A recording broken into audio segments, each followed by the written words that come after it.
आज अचानक से मैंने एक ऑब्ज़र्वेशन किया कि हमारा जो लुक्स को लेकर के हमारा नज़रिया है, ये हमारे कॉन्फिडेंस पे बहुत ज़्यादा इफ़ेक्ट लाता है।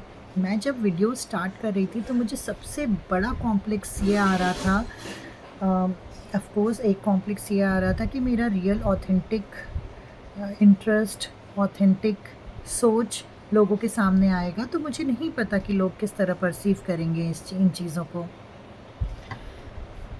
और दूसरा, मैं सोशल मीडिया पे कैसा दिखूँगी? मैं इंडिविजुअल आ रही थी अपने आप को लेके सोशल मीडिया पे। मुझे बोलना था, कम्युनिकेशन स्किल भी डेवलप करना था, क्योंकि मुझे अंदर से ऐसा लगता था कि मैं बहुत अच्छा कम्युनिकेट नहीं कर सकती। I am not a good story teller, I am not a good explainable person कि अपनी बात को बहुत बेहतरीन तरीके से किसी के सामने रखूँ कि वो मेरी मैं जो कन्वे करना चाहती हूँ वो उसको एज़ इट इज़ समझे।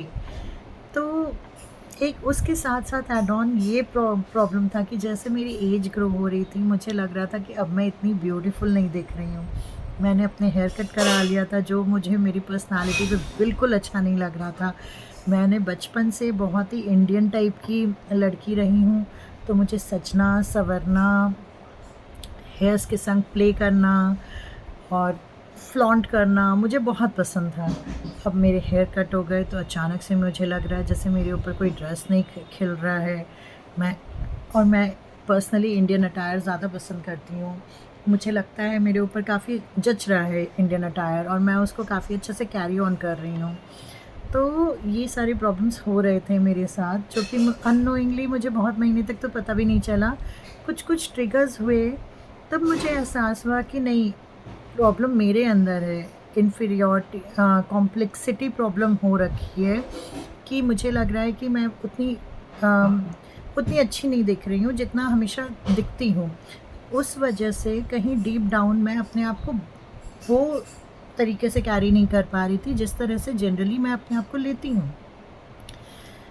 आज अचानक से जब मैंने एक सोशल मीडिया पे एक वीडियो देखा और उसमें देखा कि एक African girl, lady, not a girl also, she is a lady, वो बहुत डार्क कॉम्प्लेक्शन, उसके बाद उसके लिप्स इतने मोटे, हेयर्स एकदम ड्राई एंड रफ, जो जनरली हम सब जानते भी हैं कि अफ्रीकन्स ऐसे ही दिखते हैं।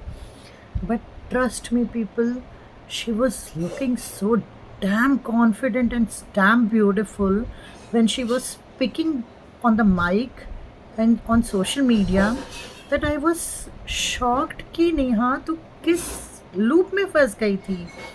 Look at this lady, उसको तो भगवान ने अगर मैं जिस फ्रेम में सुंदरता को, ब्यूटी को शायद देख रही थी इतने सालों से, अगर उसमें फ़िट करूँ तो उसकी तो 1.1% भी उसमें नहीं है, मैच होता है। मगर she was looking so damn beautiful when she was speaking. उसका कॉन्फिडेंस, अपने आप को कैरी करना, अपने हेयर्स को कैरी करना, अपने फेस को कैरी करना, अपने बॉडी टेक्सचर को कैरी करना, that time was a trigger to me कि एग्ज़ैक्टली जो हम फ्रेजेस सुनते हैं, जो हम कोट्स पढ़ते हैं, जो हम पोएम्स सुनते हैं कि beauty is in our eyes, हमें सबसे पहले खुद को ब्यूटीफुल लगना है। हम पहले खुद को ब्यूटीफुल लगे, उसके बाद हमारे बॉडी लैंग्वेज में वो ब्यूटी नज़र आता है, वो कॉन्फिडेंस झलकता है। और उसके बाद हम जो भी काम करते हैं, काम बोलने का मतलब हमेशा ये नहीं होता है कि हम ये करें वो करें। हम जनरली अपने आप को जिस तरह प्रेज़ेंट करते हैं, हम किसी से कम्युनिकेट कर रहे हैं या किसी को डील कर रहे हैं, वो हमारे बॉडी पोस्चर में हमें बोलना भी नहीं पड़ता है, हमें जस्टिफ़ाई भी नहीं करना पड़ता है, वो दिख जाता है कि यार this lady is so confidently telling. कई बार तो ऐसा होता है कि वो अगर उतने अच्छे से नहीं भी बोल पा रही है या फिर कोई उतनी उतनी डीप सेंसिटिव बात भी नहीं बोल रही है, एक जनरल बात बोल रही है, जो कि आए दिन में ऐसे भी डीप सेंसिटिव बात भी ना जनरल बात ही होती है, जो हमें पता तो सब होता है, लेकिन जिस टाइप की सिचुएशन होता है ना, हमारा माइंड ऐसे ब्लॉक हो जाता है। तो तो हमें कुछ भी समझ में नहीं आता है कि आखिर एग्जैक्टली ये एक पर्टिकुलर टॉपिक जो हम इतने सालों से सुनते आ रहे हैं वो इस सिचुएशन पे मैच करता है और फिट होता है। तो मतलब व्हाट डू आई से, मुझे इतनी इतनी ज़्यादा क्यूरियोसिटी हो रही है, मतलब क्यूरियोसिटी भी नहीं, मुझे इतना ज़्यादा अपने ऊपर हंसी आ रहा है कि जिस टाइम पे मैं ये फेस कर रही थी, या फिर आज भी कहीं ना कहीं बीच में आ जाते हैं मेरे हेयर्स ग्रे हो रहे हैं। हाय, सोशल मीडिया पे मेरे हेयर्स ग्रे हेयर्स तो नहीं दिख जा रहे, देखो दिख तो रहे हैं, ठीक है, विजडम है, लेकिन इसके कारण ड्राई ड्राई ड्राई दिख रहा है यार, फिजी फिजी दिख रहा है। अच्छा, इतनी देखो आज यहाँ पे तो थोड़े से एक्ने भी हो गए हैं। अब क्या इसे मेकअप से छुपाऊँ? नहीं, हाँ, मेकअप करने का मन नहीं है तो क्या मैं वीडियो ना बनाऊँ?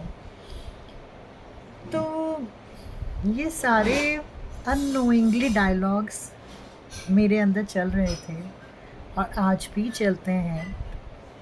लेकिन जैसे ही मैंने उस लेडी को देखा, आई सेड सच में ब्यूटी हमारे आईज़ में होता है, देखने वाले के आईज़ में होता है, और वो जो बोलते हैं उस बोलने में, उनके बॉडी लैंग्वेज में वो कॉन्फिडेंस होता है जब हम खुद को मिरर में देख करके या you are looking fine, you are looking good, we can go ahead.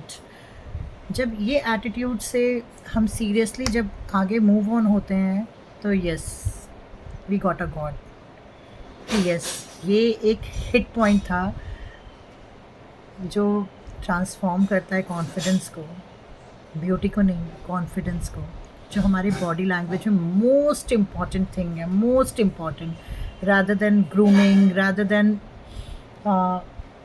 doing the makeup, rather than putting ornaments, rather than putting worthy clothes. Of course all these are necessary, I am not saying these are not necessary, but before this the real beauty develops from a confidence. और जब ये body language confident होता है ना, मुझे लगता है कि कम्युनिकेशन स्किल अपने आप ठीक हो जाती है, क्योंकि हम सब बात तो करते ही हैं, ऐसा तो है नहीं कि हम बात नहीं करते हैं। अब कम्युनिकेशन स्किल का मतलब खाली ये थोड़ी होता है कि हम इंग्लिश में बात करें या कोई किस लैंग्वेज में बात कर रहे हैं, उसका मतलब ये होता है कि ऑफ कोर्स हम जिस भी लैंग्वेज में बात कर रहे हैं, हमारी जो बोलने की मर्ज़ी है वो बेहतरीन तरीके से सामने वाले को कम्युनिकेट हो रहा है या नहीं, और वो उस बात को कनेक्ट कर पा रहा है कि नहीं। सो ये ऑब्जर्वेशन मुझे तो लगता है कि अगेन एक कॉन्फिडेंस को लेके मेरा लाइफ मतलब एक फ्लिप फ्लॉप है। ग्रेट।